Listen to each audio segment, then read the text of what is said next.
Hello and welcome to episode 60 of This Week in Germany. That's right, it's our diamond anniversary. We'll be bringing the world to Germany and Germany to the world with news for the week beginning the 23rd of February 2015. My name's Daniel. And my name's Rob. Each week we bring you stories from the news, society, and culture in the English language. If you want to find out more, including ways to follow us on Twitter, Spreaker, SoundCloud, and now even Spotify, head over to our website, thisweekingermany.de. In this episode, despite rumours of a moratorium, Germany continues to deliver weapons to Saudi Arabia. And could foreign intelligence services be using software developed here to spy on German citizens? We'll be looking at these topics in depth with journalist Ben Knight. The Bundesliga is the country's top football league. But why is it so appealing to football fans around the world? Archie Rhind-Tutt of the Talking Fußball podcast will be here to explain. Our German of the week is Friedhelm Adolfs, the chain smoker who won a court victory against his eviction after it was ruled that excessive smoking is not grounds for kicking someone out of their residence.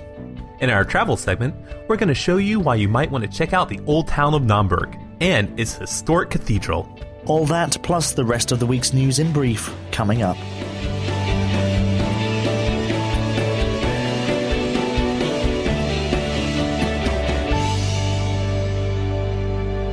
Germany has constantly been criticized for its arms industry.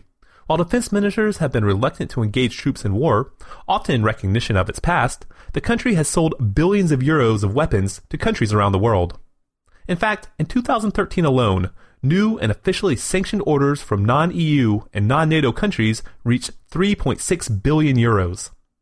Despite there being rumors of a moratorium, or at least a slowdown in sales to Saudi Arabia in light of the human rights abuses which gained significant public interest in Germany, the federal government approved an export of 110 million euros of weapons to the Middle East country in January of this year. Joining us from Berlin to explore this topic in more detail is journalist Ben Knight. So Ben, it's already been a busy year in German security and defense news. Can you give us an overview? What we know is that according to the latest Bundestag information, about 332 million euros worth of spare parts for military aircraft and assault rifles were delivered to Saudi Arabia in between October 2014 and the end of January. And basically, everyone knows that Germany is the third biggest arms exporter in the world after the USA and Russia. And there seems to be no sign that they're giving up on what they consider to be a huge trade. And if we focus on that Saudi Arabia story for the moment, was the German government seriously considering stopping exports of weapons to Saudi Arabia after recent revelations of human rights abuses and the death of their king? Or was this just a rumour? Well, this seems to have been a rumour started by the Bild-Zeitung, the sort of tabloid, the big tabloid in Germany. And they basically published a report in mid-January, end of January, saying that the Merkel's government had decided to stop for the time being all arms exports to Saudi Arabia in the light of the famous case of the blogger who was whipped, and sort of the general human rights worries, and also in the context of the change of government there. That turns out to have been false. At the time, the German government refused to comment on any of those rumours on the grounds that they never comment on arms deals because they're matters of national security and international security. So there was no comment at the time. Since then, there was a report or an official information request. They call it in Germany a small question.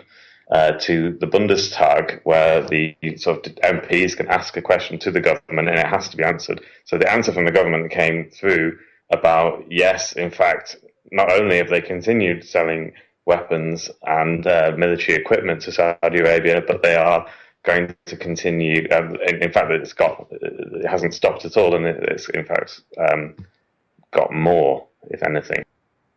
We mentioned in the introduction this story involving Bahrain, and now basically recent reports, and you can correct me on this if I'm wrong, say that spies from other countries could be using German software to snoop on people in Germany. Now, is it right that we don't know if these people are Germans, and in fact, it's an ongoing investigation rather than a confirmed thing. Is this right?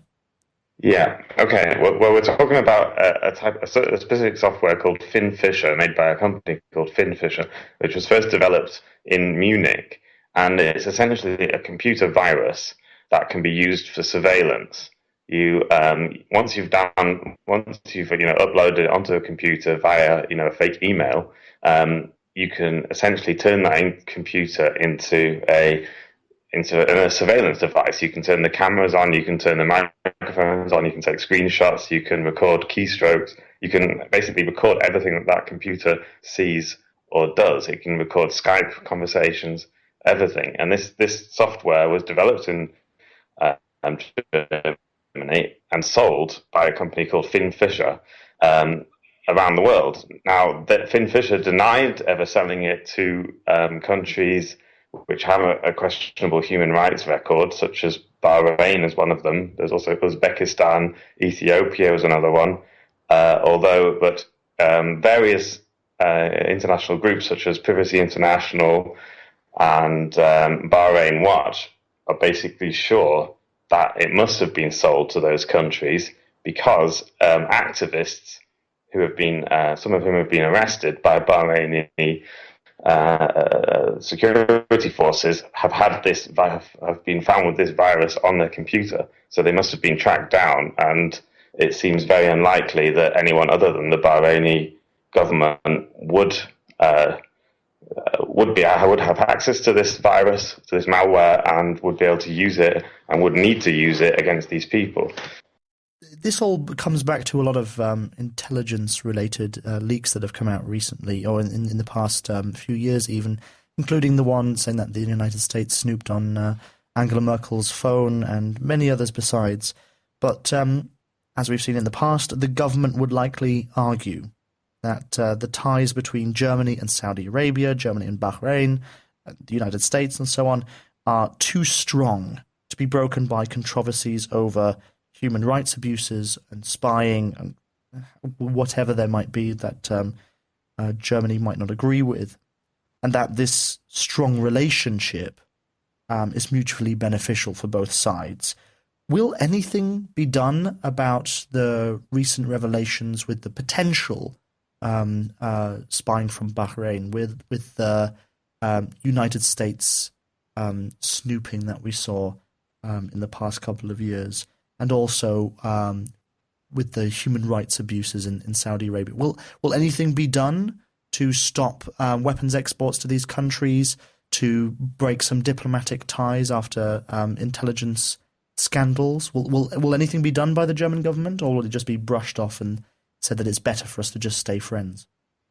I don't think much will be done. I mean, one thing about the NSA scandal, there's this parliamentary committee which is supposed to be looking into it, but given the fact that they're unlikely to prosecute anyone on the Merkel hack, on the Merkel's phone hack, it seems even more unlikely that they're going to be able to prosecute anyone on the Bahrain security forces allegedly hacking opposition activists who may or may not be in Germany. So I think it's like that there'll be any legal consequences or any trial doesn't seem to be very likely.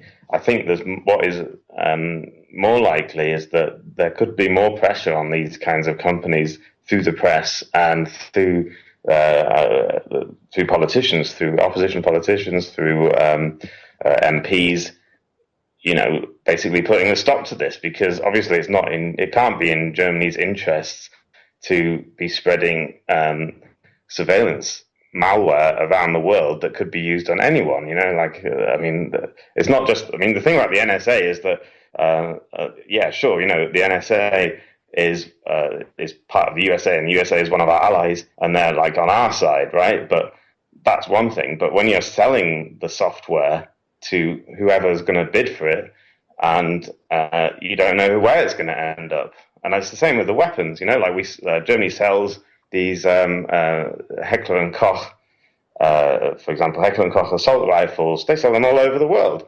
And they go to Saudi Arabia. There are factories making them in Saudi Arabia and in Pakistan. And we just don't know where those weapons are going to end up. And it's almost certain, I mean, in fact, that groups like ISIS and if we sell them to Mexico, then the Mexican drug cartels there and the corrupt police are going to get their hands on these kinds of weapons and this kind of, and security forces are going to get their hands on this kind of software.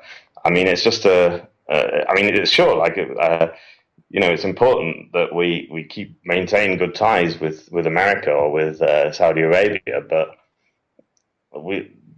that doesn't mean that we're losing control. I mean, I think Germany has kind of lost control over where all these weapons end up because it is so lucrative, I guess. Yes, I guess the question we have to ask is we want to maintain diplomatic relations with these countries, but at what cost is the question we should perhaps be asking. Well, thank you very much, Ben Knight, freelance journalist, for joining us here on This Week in Germany. Thanks very much.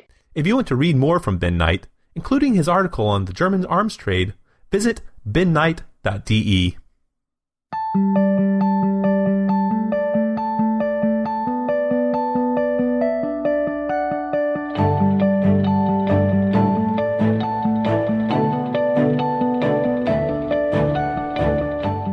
And now for this week's News in Brief.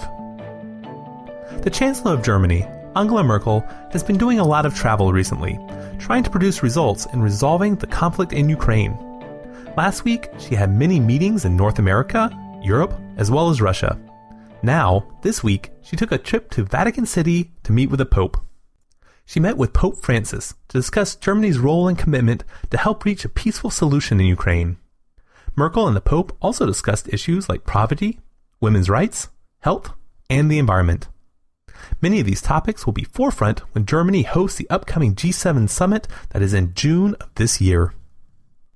You can find more about Germany's mediation work in Ukraine in our previous podcast, episodes 58 and 59.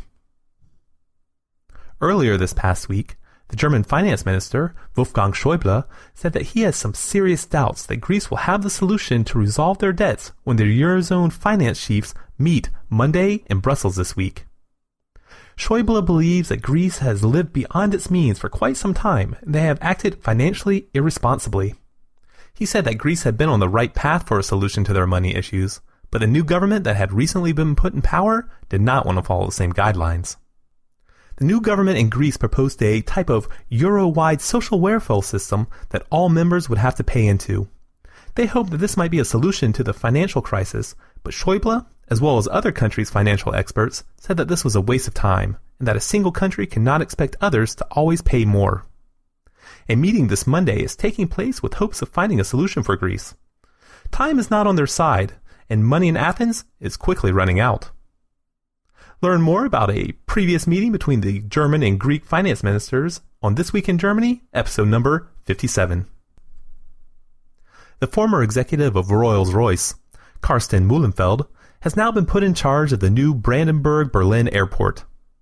While not a unanimous vote, Carsten had the support of the majority and will begin his role by June of this year. The BER, Berlin-Brandenburg Airport, has had quite a few problems and delays in its opening. The most recent announcement was that the airport hopes to open the second half of 2017.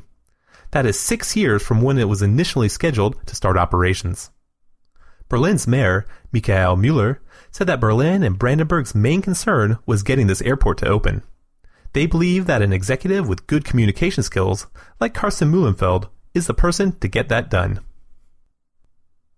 And that's the news in brief. If you'd like a quick and simple way to keep up with the latest from Germany, sign up for our weekly email newsletter, which you can find on our website, thisweekingermany.de. The Bundesliga is Germany's top football league with the highest average attendance of any league worldwide. Apart from our World Cup coverage last year, we haven't really spoken much about football on This Week in Germany. So I decided to fix this. To find out more about Germany's most important league, I spoke to Archie Rhind-Tutt, a journalist for BT Sport in the UK and for the podcast Talking Fußball. So, Archie, maybe you could start us off by describing to us what is Bundesliga for those who haven't heard of it. Well, this is the football league, or to put it in American terms, the soccer league of Germany. It's been running for 52 years now. This is the 52nd season of the Bundesliga at the moment. And before that, there was no unified professional football league in Germany. And actually, the amazing thing is that Germany actually won the World Cup before they even had a national league, before professionalism had even taken place. Because before that, the whole idea of amateurism was still something that was very prevalent in Germany. Indeed, it has its roots in the game in terms of the rule, which I'm sure a few of your listeners will have heard of, in terms of the 50+1 ownership rule, which is to do with how the fans, the members at the club, will always have the majority share, apart from one or two clubs, the likes of Wolfsburg, who have majority backers in VW, Volkswagen, and you have Bayer Leverkusen, so obviously the medical conglomerate there, who are very heavy backers there. But the Bundesliga is renowned in the world for being all about the fans. And am I right in saying, because I don't know much about football, but I totally understand why people have a passion for the sport, and especially for the German top league. So is that how, am I describing it right? Bundesliga is basically the top football clubs of Germany.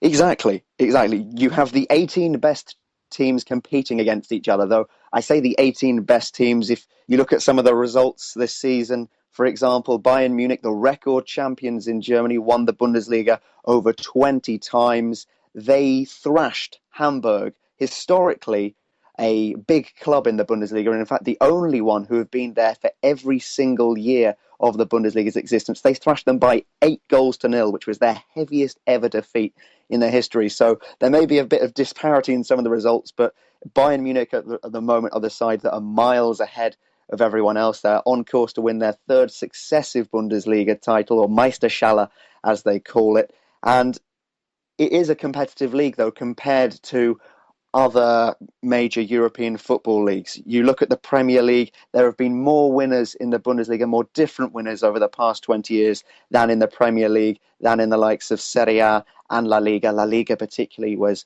people will know, is dominated by the likes of Real Madrid and Barcelona and Atletico Madrid peering through there. But the thing about Germany is when Bayern Munich don't win it, there's always one or two sides that you maybe don't expect to come and win it that will come through and really surprise everyone. So in the last few years, you're looking at Borussia Dortmund, who of course played in the Champions League final against Bayern Munich back in 2013, and Bayern, usually the ones who compete, though, as I'm sure a few people will know, Borussia Dortmund have not had a great season by any means this year. But it sounds like a very exciting season, at least. So, I mean, a lot of movement in the league table, I think I can describe it as. But I want to come to this point where I'd like to combine a question that we received on Twitter from Econet with a question that I had put down. So, first of all, what does the Bundesliga offer that the English Premier League, for example, does not? And also, you're a big fan of Bundesliga football. What really got you excited about Bundesliga? If you look at the way that the Premier League is marketed, it is described by many in England particularly, a country which is a place which I live in at the moment, I would describe as quite insular compared to Germany. I would say that the Premier League is the best marketed league in the world, and it treats its fans with so much disdain in comparison to the Bundesliga, I would say. If you look at the way that fans are really at the heart of the Bundesliga in terms of ticket prices, for example. Now, football fans who are on Twitter regularly will have seen this picture of the Bayern Munich fans all jumping up and down, and it has a quote from Uli Hoeneß, the slightly disgraced club president, actually, of Bayern after he got done for fraudulent dealings and got sent to prison. But enough about that. It talks about how the aim in the Bundesliga is not to milk their fans, that clubs are really at the heart of their community. And I think that actually that the funny thing is originally German clubs almost modelled themselves on the English style of passion. But I think it is this whole idea that the clubs are really at the heart of the community and indeed don't milk their fans. You look at how much it costs you to go to a game, for example. I remember I went to Borussia Dortmund against Bayern Munich in a Super Cup final game in 2013. It cost me €14 to go and watch the game. If I wanted to go and watch even a second division game in England, say on Saturday afternoon, it would probably cost me around about £30 to £35. And you're able to watch the best two teams in Germany for that price. It's no wonder that Borussia Dortmund sell out every week. They have a stadium of 80,000 people, which is the biggest club stadium in Germany, in terms of the biggest attendance. So I think it is that real relationship with the fans and just this real connection that they're able to have, as well as the entertaining brand of football that you get. For example, the Bundesliga, in terms of goals per game, has outscored the Premier League, Serie A in Italy, La Liga in Spain, and Liga in France for over 20 years now consecutively. And okay, goals may not mean entertainment all the time, but usually we've already had two games this season which have ended 5-4, and I can tell you that they were both mightily entertaining indeed. Well, it certainly does sound very exciting. Archie Rhind-Tutt, Bundesliga reporter for BT Sport and Talking Fußball podcast, thank you very much for joining us here on This Week in Germany. Thank you. And if you'd like to hear more from Archie talking about German football, just go to talkingfußball.com.